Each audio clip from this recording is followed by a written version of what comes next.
আসসালামু আলাইকুম। আইসিটি তৃতীয় অধ্যায় মোটামুটি আমাদের ক্লাস শেষ। এখন আমাদের কাজ হচ্ছে কিছু টিক্স সলভ করা।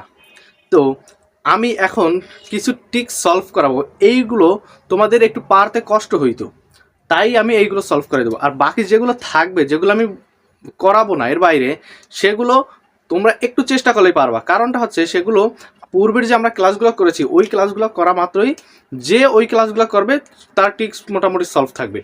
এখন দেখো এইখানে বলা, ধরো একটা এইটাই একটা প্রশ্ন, এফ এর পরবর্তী সংখ্যা কত? আচ্ছা, এফ এর পরবর্তী সংখ্যাটা জানতে হইলে আমাদের কি করতে হবে?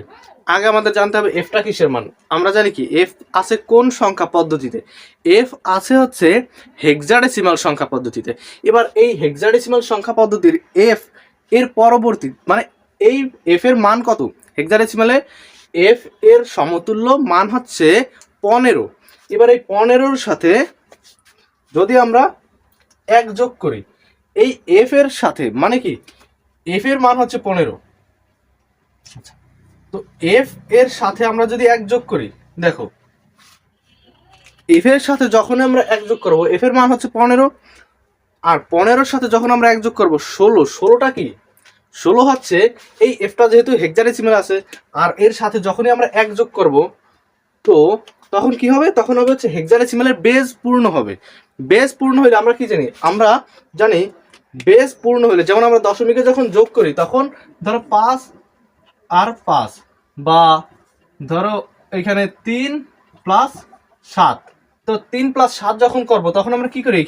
এখানে 7 আর 3 যোগ করলে আগে 10 হয়। দশমিকের বেজ হচ্ছে 10, এই কারণে আগে শূন্যটা বসাই আমরা, এরপরে ক্যারি অন সেইটাই পাশে বসাই। যদি এইখানে যদি 1 থাকতো তো আমরা এখানে 2 লিখতাম এইভাবে। এখন এইখানটায় যখনই আমাদের এফ এর মান 15 এর সাথে 1 যোগ করলে 16, মানে বেস পূর্ণ হইলো। বেস পূর্ণের কারণে হচ্ছে 0, হাতে আমাদের 1, এই হচ্ছে 1। অর্থাৎ এফ এর পরবর্তী সংখ্যাটি 10 হবে।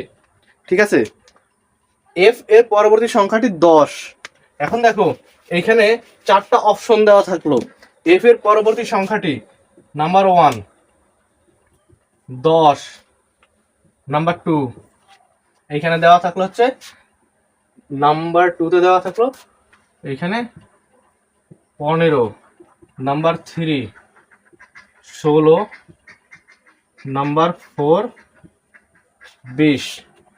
এখন বলো এফ এর পরবর্তী সংখ্যাটি কত? এফ এর পরবর্তী সংখ্যাটি এইখানে 10। ঠিক আছে, আশা করি বুঝতে পেরেছো। আচ্ছা।